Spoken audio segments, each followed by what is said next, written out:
इंदौर के नरीमन पॉइंट में रहने वाली 30 साल की शालू निगम ने अपने फ्लैट में फांसी लगाकर खुदकुशी कर ली। सूत्रों का कहना है कि फांसी का मामला कल संज्ञान में लाया गया है, लेकिन मामला उससे एक दिन पहले का है। सतना की रहने वाली शालू इंदौर की Dev agro chemical and fertilizer company में एचआर मैनेजर थी। 3 दिन पहले ही उसने कंपनी से इस्तीफा दिया था। सुसाइड से पहले उसने अपने मामा को फोन पर ऑफिस के तनाव को लेकर जिक्र किया था। परिजन ने ऑफिस स्टाफ पर प्रताड़ना का आरोप लगाया है। लसूड़िया पुलिस ने सुसाइड नोट भी बरामद किया है। नौकरी छोड़ने के बाद शालू से मिलने के लिए उसके बॉस फ्लैट पर भी गए थे। शालू छोटी बहन शिल्पा के साथ फ्लैट में रहती थी। शिल्पा भी जॉब करती है। सोमवार देर रात वह ड्यूटी से वापस लौटी तो शालू ने दरवाजा नहीं खोला। अपने पड़ोस के फ्लैट वालों को बुलाया। रोशनदान से झांक कर देखा तो शालू फंदे से लटक रही थी, जिसके बाद पुलिस को खबर की गई। पुलिस को एक डायरी में सुसाइड नोट मिला है, जिसमें मर्जी से खुदकुशी की बात लिखी है। घर वालों के मुताबिक कुछ दिन पहले उससे फोन पर बात हुई थी तो वह कंपनी में टेंशन चलने की बात कह रही थी, लेकिन खुलकर उसने कुछ नहीं बताया। उसे कंपनी का मैनेजर और स्टाफ परेशान करता था। सुसाइड नोट में स्टाफ के परेशान करने जैसी कोई बात नहीं लिखी है। आत्महत्या से पहले शालू की उसकी मां से मोबाइल फोन पर बात हुई थी, जिसके बाद उसने अपने मोबाइल फोन को स्विच ऑफ कर लिया था। वह अपने माता पिता को 4 धाम की यात्रा पर भेजना चाहती थी। ये हमारी भांजी है। परसों हमसे इससे बात हुई तो मैंने कहा बेटा का ठीक ठाक है। बोले हाँ मामा जी सब ठीक है। तो मैंने बोले समय टेंशन में ज़्यादा रहती हूँ। मैंने कहा क्या बात है बेटा, काहे टेंशन में रहती हो? उसने कहा कि थोड़ा सा इसे ऑफिस से थोड़ा सा हमारा टेंशन चल रहा है।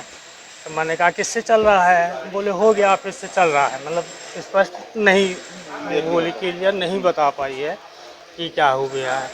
फिर दूसरे दिन 11 बजे अपन बात मम्मी से की है और 12:30 से उसका मोबाइल स्विच ऑफ आने लगा है। नहीं नॉर्मल कीजिए और कुछ नहीं। वो बोले नहीं मम्मी तुम जाओ 4 धाम, हम तुम्हें टिकट कराते हैं, ये करते हैं वो करते हैं। ये पूरी नॉर्मल वाली बात हुई है।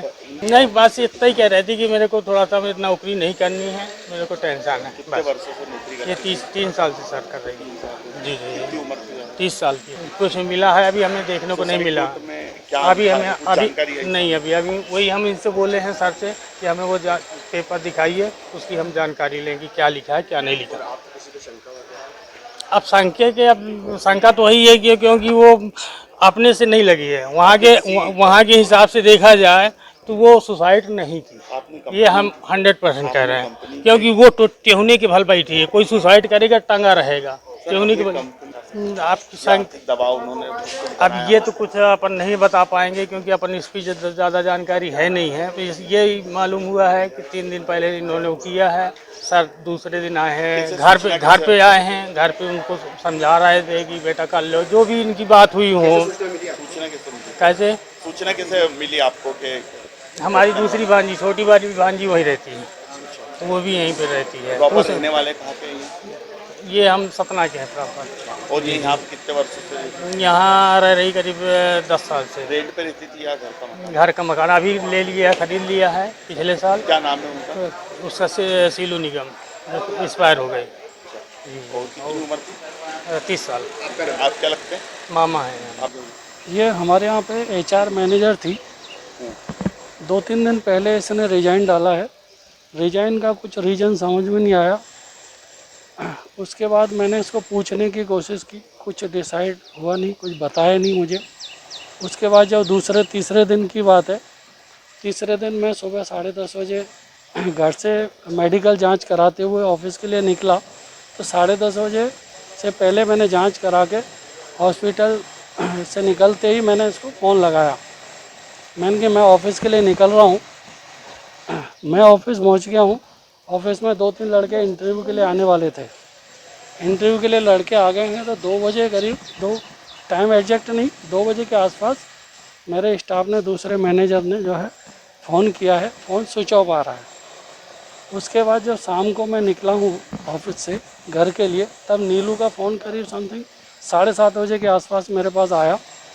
7:30 बजे जा कर के देखा तो बॉडी जो है पंखे पे टंगी हुई थी। कितनी उम्र थी?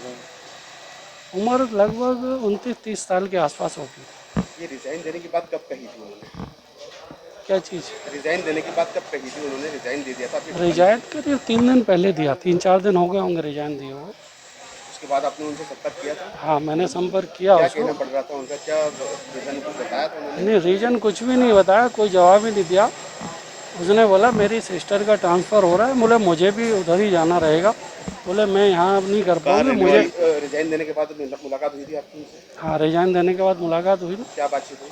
बस यही पूछा मैंने क्या कारण है, मुझे कारण बताओ। तो मैं ठीक है, जाना है तो आराम से जा सकती हूँ, लेकिन कौन सी कंपनी है? मेरी company Dev agro India chemicals and fertilisers limited, Dewas नाके पर। ठीक, आपका नाम? मानपाल सिंह। दो बहनें जो सतना जिला के रहने वाली हैं, दोनों बहनें इंदौर में रह के नरीमन पॉइंट में किराए के मकान में रह के और जॉब करती थी। एक बहन सुबह जॉब पे चली गई, दूसरी बहन जॉब पे नहीं गई हो, और शाम को जब बहन आई शिल्पा, तो उसने देखा कि फ्लैट में गई तो देखा कि उन बड़ी बहन ने फांसी का फंदा लगा लिया है। तो परिजनों से पूछताछ में क्या सामने आया? कुछ रिजाइन की बात आ रही है क्या? नहीं, अभी ऐसा कुछ नहीं है, अभी जांच कर रहे हैं। नहीं, ऐसा कुछ आरोप अभी नहीं है। सुसाइड नोट भी मिला उनके पास? सुसाइड नोट एक डायरी में लिखा हुआ मिला है कि मैं अपने मर्जी से आत्महत्या कर रही हूँ। इसमें किसी का कोई का नाम या कुछ नाम किसी का नहीं, किसी का नहीं। परिजनों से पूछताछ में ये भी सामने आया है कि वो अभी परिजन के हम बयान नहीं लिए हैं। बयान लेने के बाद उपनिरीक्षक अशरफ अली अंसारी, थाना लसड़िया, इंदौर।